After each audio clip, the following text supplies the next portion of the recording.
धन्यवाद कार्यक्रम सञ्चालन दियो। त्यसै गरी आज यो जेनजी आन्दोलनको सुरक्षा अङ्गको भूमिकाको कार्यक्रमका सभापति थियो। त्यसै गरी सम्पूर्ण अभ्यासमा आसीन भौतिक व्यक्तिसँगै अभ्यासमा आसीन साहित्य मिडियाका साथीहरूलाई सबैलाई चाहिँ मैले यहाँ अभिवादन गर्न चाहेँ। र कुनै पनि हाम्रो विकास वा समृद्धि भनेको समाजको मनोविज्ञानलाई बुझेर हामीले विकास गर्नुपर्छ। र यो समाज हाम्रो नेपाली समाज डाइभर्स समाज छ, डाइभर्स भाषा छ, भाषामा विविधता र भूगोलमा विविधताको कारणले गर्दा हाम्रो त्यसै गरी हाम्रो यो हाम्रो यो हामीहरूमा पनि धेरै लेयरहरू छ। त्यो लेयरहरूको मनोविज्ञान बुझेर त्यसलाई सम्बोधन गर्न सकेको भए आज त्यो घटना हुन्थेन होला।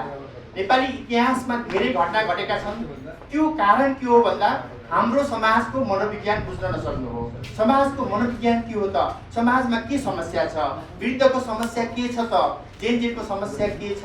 अल्फाको समस्या के छ? यो समाजको अध्ययन गरेर हामीले त्यसलाई सम्बोधन गर्न सक्यो भने बल्ल हाम्रो यो यस्ता घटनाबाट हामीले चाहिँ यसलाई न्यूनीकरण गर्न सकिन्छ। यो एकदम आवश्यकता छ। आज यस कार्यक्रममा म सबै यहाँ आर्मीका रिटायर्ड जर्साबहरू हुनुहुन्छ। मैले भेटेको जर्साबहरूमा कर्साबहरूमा आर्मीमा यस्तो धेरै खोज अध्ययन अनुसन्धानको व्यक्तित्व हुनुहुन्छ। धेरै खोज अध्ययन अनुसन्धान छ। उहाँहरूसँग इतिहासको धेरै ज्ञान छ।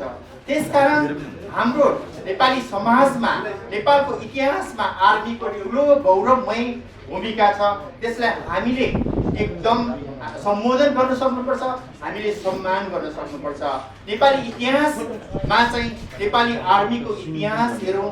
त्यो इतिहासलाई हामीले मूल्याङ्कन गर्न सक्यो भने हामीले सधैँ आर्मीलाई सम्मानसहित हामीले सम्मान व्यक्त गर्न सक्नुपर्छ।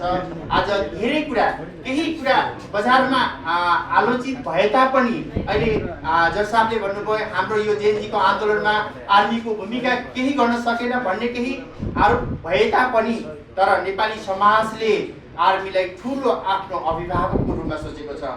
यो अभिभावकको रूपमा चाहिँ नेपाली आर्मीले गर्न सक्नुपर्छ। यो इच्छा त्यो आलोचना भनेको चाहिँ आफ्नो अभिभावकत्व नपाएर पो हो कि यसलाई पनि हामीले चाहिँ खोज गर्नुपर्नेछ। त्यो अभिभावकत्व नेपाली समाजको अभिभावकत्व चाहिँ आर्मीले चाहिँ लिन सक्नुपर्छ। त्यो गर्न नसकेको कारणले गर्दा अहिले केही आलोचना भएको होला। तर नेपाली समाजले बुझ्दै जानेछ हाम्रा आर्मीका कस्ता नीति नियम छन्, हाम्रो सरकारमा कस्तो नीति नियम छ, त्यो अनुसार नै जाने हो नि त। योलाई हामीले चाहिँ नेपाली समाजमा हाम्रै जर्साब आजकै यस्तै कार्यक्रमले चाहिँ नेपाली समाजमा पुर्याउन सक्यो भने नेपाली आर्मीको त्यो गौरवमय इतिहासलाई सबैले बुझ्न सक्नेछ।